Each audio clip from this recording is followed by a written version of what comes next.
Okay everyone, in this tutorial I'm going to show you how you can add north arrows and scales to your drawings slash sheets because they can actually only be added on sheets. So depending on if you're using a blank sheet like this or if you're using something with a title block, I'm not sure if the professor specified if they want a title block for these pinups or not. And again, if you are using the title block,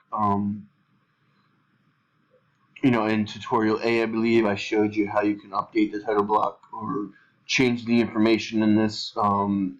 If you don't know how to do that and you haven't watched tutorial A, there are parts in there that I talk about how to update the title block.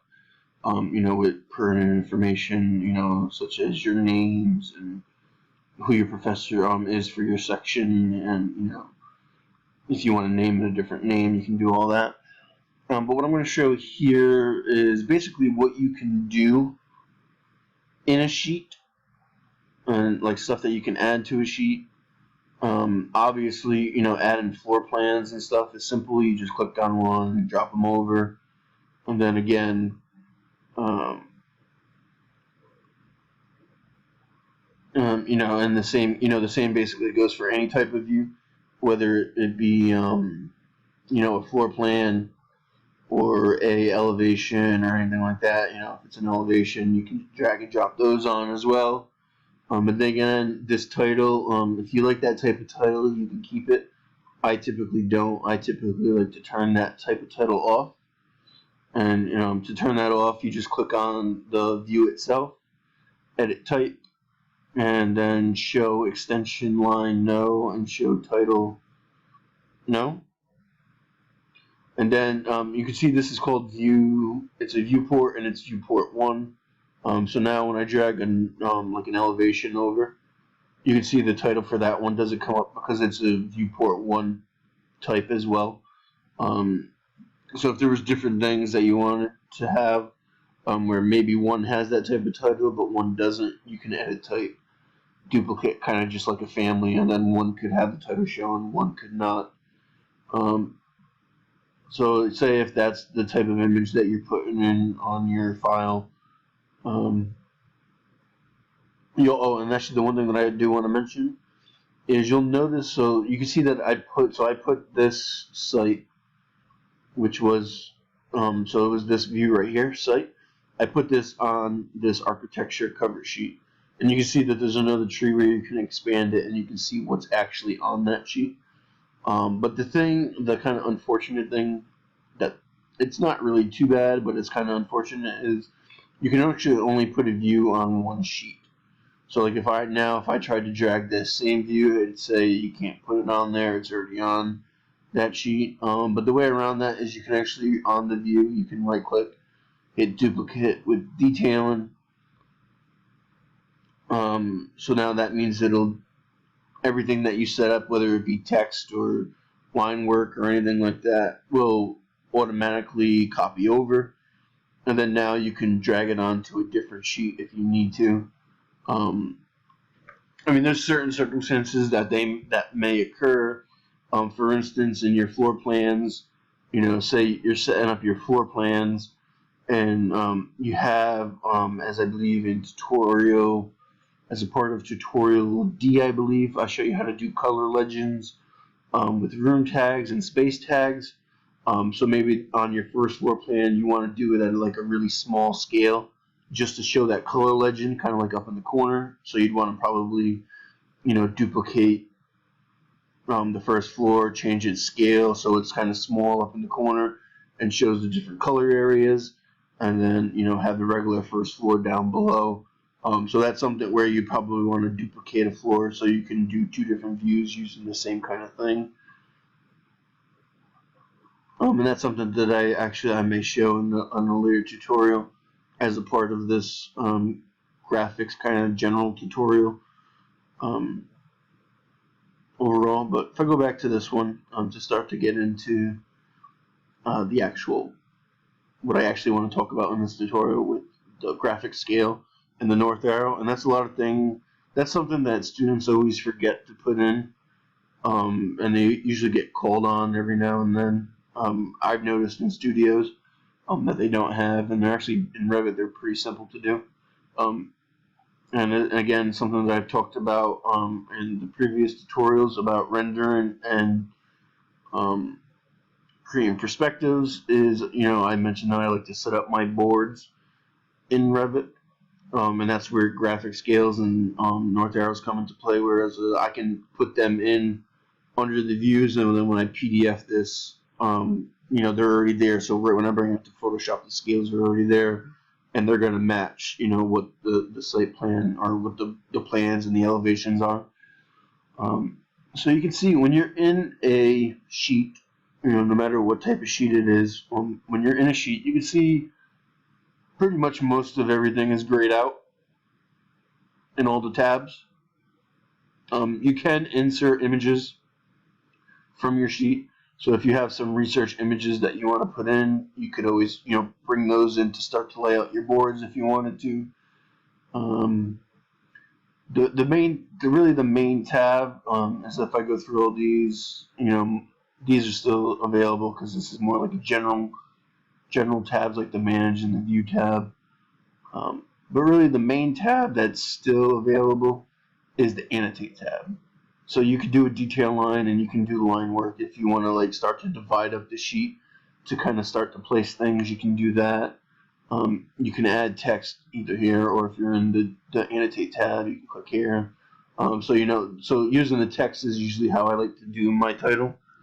So I can do site plan, and again I can do a larger text, for that, and then underneath it, if I wanted to, I could say scale. What was the scale? 1 inch equals 80 feet. So 1 inch equals 80 feet. And then this one is probably a little bit smaller. And then, kind of like underneath that one. Now, if you do have a sheet, particularly for construction documents, if you have a sheet like this where it's just one view on the sheet, the title is going to be here and the scale would be here. So really you'd only need like the north arrow and maybe a scale bar here. You wouldn't necessarily have to show a title and the scale like this. Now if you had a title block like this and you had multiple sheets on it in different scales, this scale right here would say as shown, and that's when you'd actually have to label like this, because you'd actually have multiple views that you want to differentiate from. But again, if you're doing for pinups a board like this that doesn't have a title block, obviously you might have to, you're probably going to want to do titles in this way that I'm showing here. And then, if you want to have a line underneath, you could always, simply put in a line, if you like to have a line underneath, you can do that as well. Again, there is a check spelling function, so you can always check the spelling for things if you need to check the spelling. But now what I want to show is the north arrow and scale bars. So symbol is how you bring in annotation symbols. So you can go to load family, annotations, and I think most of this stuff is actually probably already loaded in because I loaded them in through here, and you can see there is a north arrow. And this is if you're using the template file that I posted. But if I go to symbol and go to load family, and you go to annotations, you can see north arrow 1 and north arrow 2 are the generic north arrows that come with Revit. So if I bring in north arrow 1 and open, I can put it in. So that's what the north arrow would look like. If I wanted to, I can edit this to kind of make it my own. So what I'm going to do is I'm just going to fill this in black if I want, and maybe put something that actually says, N for north. And then I'm going to fill this in black. So I'm going to do a filled region. And I'm going to edit the filled region so it's solid. Okay, and then you can see how this text is kind of blocking that out. That's because it's opaque. So if you edit the text type, you can change it to transparent, so everything will be around. And then I can load into project and close. No, you probably don't want to save the north arrow because it would overwrite what's in the library folder from Revit. So if you hit no, it'll load it into the project, but not overwrite it saved. So now you can start to see you can kind of customize your north arrow. The north arrow that you saw that was already loaded in is something that I got from Revit City. So you can see what this type of north arrow is. And then you can see here I already kind of rotated it. But you can use the rotate function if you need to rotate it correctly. If I go back to this north arrow, you can always rotate that as well. If you don't have north actually going up in this instance, how I'm showing this right here, north is straight up. But if you did end up turning, your floor plans for any reason, you can turn the north arrow just by clicking on it and using the rotate tool to rotate it. And again, you can see here I was just dragging, but you can specify an angle. So if I go straight up, I can specify what angle from north I want it to be. So that's the north arrow. Pretty simple, pretty straightforward. Scales work the same way. If you go back to the annotate tab and hit symbol, and you can load family, annotation tab. There's where is it? So graphic scale 1.4 and 1.8 are what come with Revit automatically. For me, these are kind of ones that I've created for the project that I'm actually working on now for my thesis. Those are ones that I created.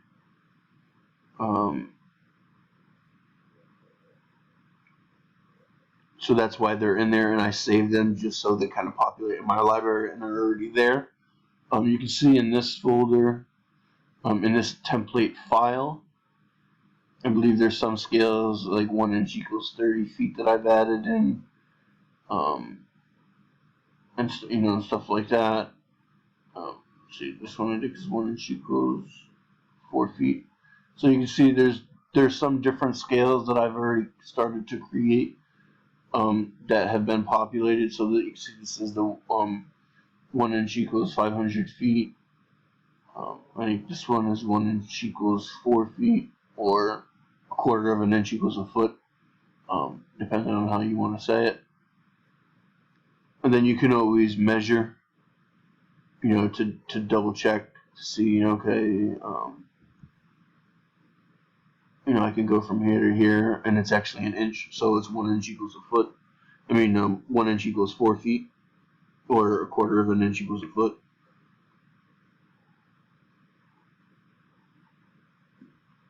So there's different scales that and depending on how you like it to look.